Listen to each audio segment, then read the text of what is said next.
नमस्कार। तनु की जुबानी चैनल में आपका स्वागत है। हमारी आज की कहानी है गलती। मेरी शादी रविंद्र से 1 साल पहले हुई थी। रविंद्र बड़े शहर में अच्छी नौकरी करते हैं। ऑफिस की तरफ से ही हमें एक अच्छा फ्लैट मिला हुआ है। मेरे पति ऐसे बहुत अच्छे हैं, लेकिन अगर मुझसे कोई पूछे तो मैं अपने पति की एक आदत को बदलना चाहूँगी। उनमें थोड़ा ज़्यादा ईगो आ गया है। अपने से छोटे लोगों से कभी कभी वो अच्छे से बात नहीं करते हैं। मुझे यह बात अच्छी नहीं लगती थी, लेकिन मैंने उन्हें कभी इस बारे में टोका नहीं। हमारे घर में पहले एक नौकरानी आती थी, लेकिन उनके इसी स्वभाव के कारण कोई टिकता नहीं था। उनका कहना था कि अगर ऐसे नहीं कहेंगे तो आजकल कोई काम नहीं करता है। शायद उनका यह स्वभाव उनके ऑफिस के अनुभव से आया होगा, क्योंकि उन्हें काम पूरा करवाने की बहुत ज़्यादा प्रेशर रहता है। इस कारण उनके स्वभाव में यह कठोरपन आ गया है। अब फिर मैंने नई काम करने वाले की तलाश शुरू किया। बड़ी मुश्किल से कुछ दिनों बाद घर पर ही एक शख्स आए। उन्होंने अपना नाम कमल बताया था। उम्र उनकी 55 साल की थी। उन्होंने कहा कि उन्हें कहीं से पता चला है कि यहाँ काम की ज़रूरत है। मैंने पूछा किसने बताया। वो बोले कि अभी उनका नाम याद नहीं आ रहा है। मैंने कहा कि आप खाना बना लेते हैं। उन्होंने कहा कि हाँ, मैं अच्छा खाना बना लेता हूँ, आपको कोई परेशानी नहीं होगी। शुरुआत में मेरा मन नहीं माना, क्योंकि वो किसी की पहचान से नहीं आए थे। लेकिन फिर मैंने सोचा कि शाम को उनसे मिलवा देती हूँ। शाम को जब वो घर आए तब मैंने कहा कि कोई काम के लिए आया है। उन्होंने भी यही कहा कि क्या तुम उसे जानती हो? मैंने कहा कि मैं नहीं जानती हूँ। वो कमल से मिले, पूछा कि पहले भी कहीं काम किया है। वो बोले हाँ साहब। उनकी उम्र के चलते उन्होंने भी यही सवाल पूछा कि तुम खाना बना लेते हो? वो पहले ही थोड़ा घबराए हुए थे। कहा कि साहब बना लेता हूँ। उन्होंने कहा कि ठीक है, और और कहा कि साफ सफाई से खाना बनाना और बार बार छुट्टी नहीं मिलेगी। रोज रोज का नाटक नहीं चलेगा कि तबीयत खराब है या घर में कोई बीमार है। ये सब बातों का ध्यान रखना होगा।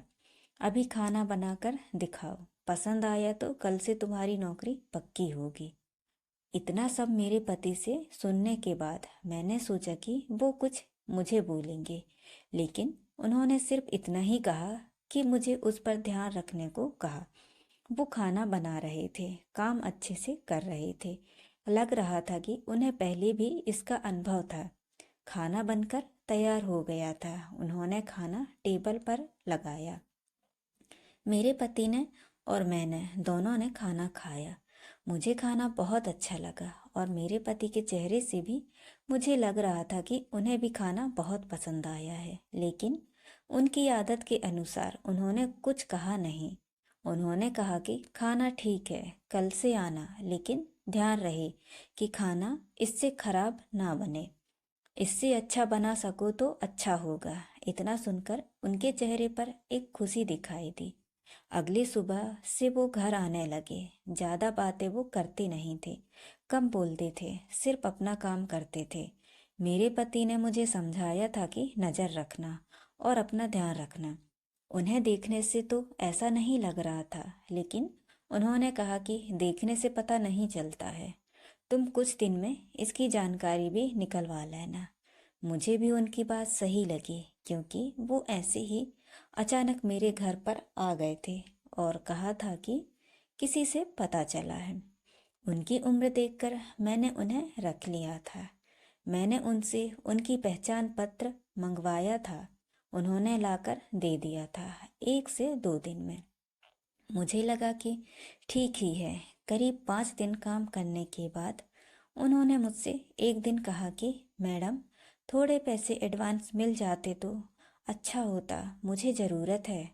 मैंने उनकी बात सुनी, और उस समय पर मैंने भी अपने पति की तरह सोचा और उन्हें कहा कि नहीं, अभी नहीं मिलेंगे। आपको पहले ही उन्होंने सारी बात बताई थी, और मैं साहब से पूछूंगी।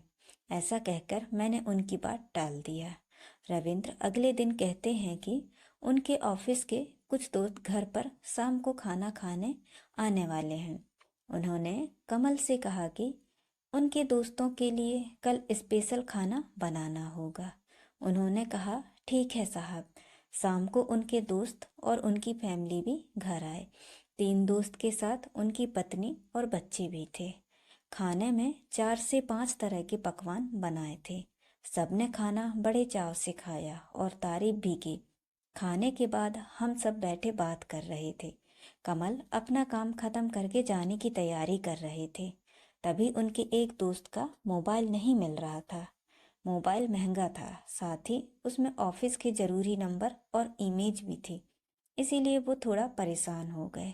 सभी जगह ढूंढ लिया, बच्चों से भी पूछा, लेकिन नहीं मिला। फोन लगाने पर फोन भी नहीं लग रहा था। हम सब मिलकर मोबाइल ही ढूंढ रहे थे कि कमल किचन से आए और कहा कि मैडम मैं चलता हूँ। आज उनके हाथ में एक छोटा सा बैग था। उनके इतना कहने पर मेरे पति ने कहा कि रुको, मोबाइल जो तुमने चुराया है वापस दो।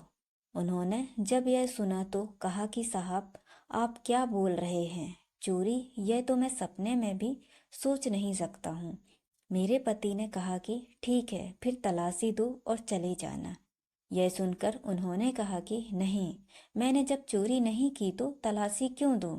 मेरे पति बोले कि जब चोरी की नहीं तो तलाशी से क्यों डर रहे हो। इतना कहकर वो उनके पास गए और उनके हाथ में जो बैग था उसे लेने लगे। कमल ने बैग पकड़ा और कहा कि साहब छोड़ दीजिए, इसमें मोबाइल नहीं है। मेरे पति को गुस्सा आ गया, कहा कि एक तो चोरी करता है, उस पर भी आंखें दिखाता है, छोड़ बैग। उन्होंने उसका बैग छीन लिया और उसकी तलाशी ली। उसमें मोबाइल नहीं था बल्कि खाना था। मेरे पति बोले कि तुम खाना चोरी करके ले जा रहे थे। कमल की आंखों से अब आंसू आने लगे। वो बोले कि मैंने चोरी नहीं की, मैडम ने कहा था कि मैं खाना खाकर जाऊं, तो यह मेरे हिस्से का खाना है, मेरे पोते के लिए। उसने बहुत दिन से अच्छा खाना नहीं खाया है। साहब मेरा बेटा होता तो शायद मुझे आज यह दिन देखना नहीं पड़ता। मेरा बेटा 4 साल पहले चला गया, इकलौता बेटा था। घर में अब मैं ही हूँ, मेरी बीमार पत्नी, मेरी बहू और पोता है। मैं बड़ी मुश्किल से घर संभाल रहा हूँ। खाने के लिए अच्छा बना तो मैंने सोचा मेरे पोते को खिला दूंगा और उसके चेहरे पर जो खुशी आएगी वो मैं देखना चाहता था। मैंने मैडम से एडवांस भी मांगा था घर के लिए। इतना बोलकर वो बिना खाना लिए ही चले गए, रोते हुए। वो इतना कुछ झेल रहे थे, हमें इसका पता नहीं था। और आजकल की दुनिया ऐसी ही हो गई है। कुछ बुरा होने का हमें इतना डर है कि हमें अच्छाई भी दिखाई नहीं देती है। इसमें हमारा भी कसूर नहीं है। उनके जाने के बाद मोबाइल का भी पता चल गया था। उन्हीं का बच्चा बोला कि उससे मोबाइल नीचे गिर गया था और बंद हो गया था। पापा डांटेंगे, इसीलिए उसने मोबाइल सोफा के नीचे रख दिया था। उसके पिता को इन सब के लिए शर्मिंदा होना पड़ा। पहली बार रविंद्र की आंखों में पछतावा देखा था। रात को रवि ठीक से सोए नहीं। हालांकि उन्होंने मुझसे कुछ कहा नहीं, लेकिन मुझे पता था कि उन्हें बुरा लग रहा है। सुबह मुझे पता था कि वो फिर नहीं आएंगे, इसीलिए मैं जल्दी उठी और घर का काम खुद करने लगी। थोड़ी देर बाद जब दरवाजे की बेल बजी तो मैंने दरवाजा खोला तो सामने कमल थे। चुपचाप वो अंदर आकर अपना काम करने लगे। मैंने बोला, मैंने सोचा कि शायद आप नहीं आओगे। वो बोले, मैंने भी यही सोचा था, लेकिन मैडम घर पर खाना नहीं हो तो काम पर आना ही पड़ता है। रवि ने उन्हें देखा तो जैसे उनको कुछ शांति मिली। उन्होंने 10,000 रुपये उन्हें दिए और कहा कि कल रात के लिए उन्हें माफ़ कर दें। पैसे लेने से उन्होंने मना किया तो वो बोले कि यह एडवांस है, रख लीजिए। बस इतना ही चाहिए था कमल को, थोड़ा सा कोई प्यार से बोल दे और थोड़े से पैसे। अच्छा लगा मुझे भी मेरे पति का यह बदला रूप देखकर। कठोर वो ऊपर से हैं, वो भी उन्हें बनना पड़ता है। अंदर उनके भी एक नरम दिल इंसान ही हैं। तो दोस्तों, ये कहानी आपको कैसी लगी, लाइक और कमेंट करके ज़रूर बताएं। धन्यवाद।